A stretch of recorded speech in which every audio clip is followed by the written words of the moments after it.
Salam, bugün uşaqların çətinlik çəkdiyi bir məsələyə baxacaq. Məsələ induksiya cərəyanının istiqamətinə aiddir. Yoğunluğu müəyyən edək. Birinci, saat əqrəbi hərəkəti istiqamətində induksiya cərəyanı yaranar. Nə zaman bunu araşdıraq? Əvvəlcə belə məsələlərdə cərəyanın istiqamətini müəyyən edək və biz bilirik ki, cərəyan müsbət qütbdən mənfi qütbə doğru yönəlir. Deməli, hal-hazırda cərəyan saat əqrəbi istiqamətində axır. Deməli, saat əqrəbi hərəkəti istiqamətinin induksiya cərəyanı yaranırsa əgər, onda cərəyanla eyni istiqamətdə induksiya cərəyanı yaranmış olur və bu zaman maqnit seli və cərəyan şiddəti azalmalıdır. Lens qaydasına görə. Cərəyan şiddəti azalırsa, təbii ki, açarı açırıq, hansısa qiymətdən sıfıra qədər azalır, yəni 1-ə yoğun gəlir B və reostatın sürgüsünü sola hərəkət etdiririk. Bir də D. Niyə? Naqilin bu hissəsi, yəni reostatın bu hissəsində naqilin uzunluğu artanda Royal bölü S-ə görə müqavimət də artır.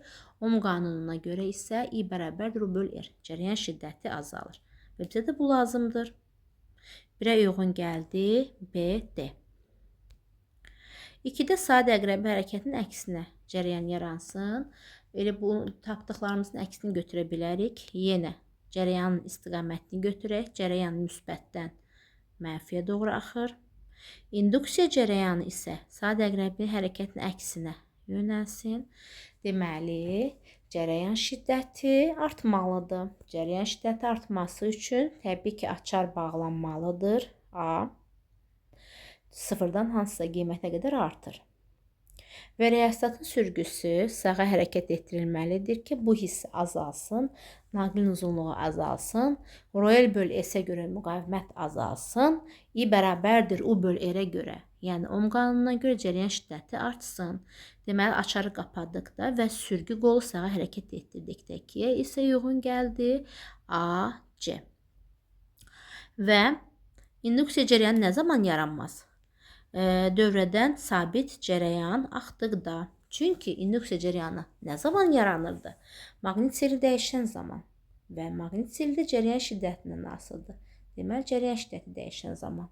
Sabit cərəyan axırsa, cərəyan şiddəti dəyişmir, maqnit seli dəyişmir və dövrədə induksiya cərəyanı yaranmır. Yenidən variantlarımızı yazaq. Deməli, 1-ə uyğun gəlmişdi. B və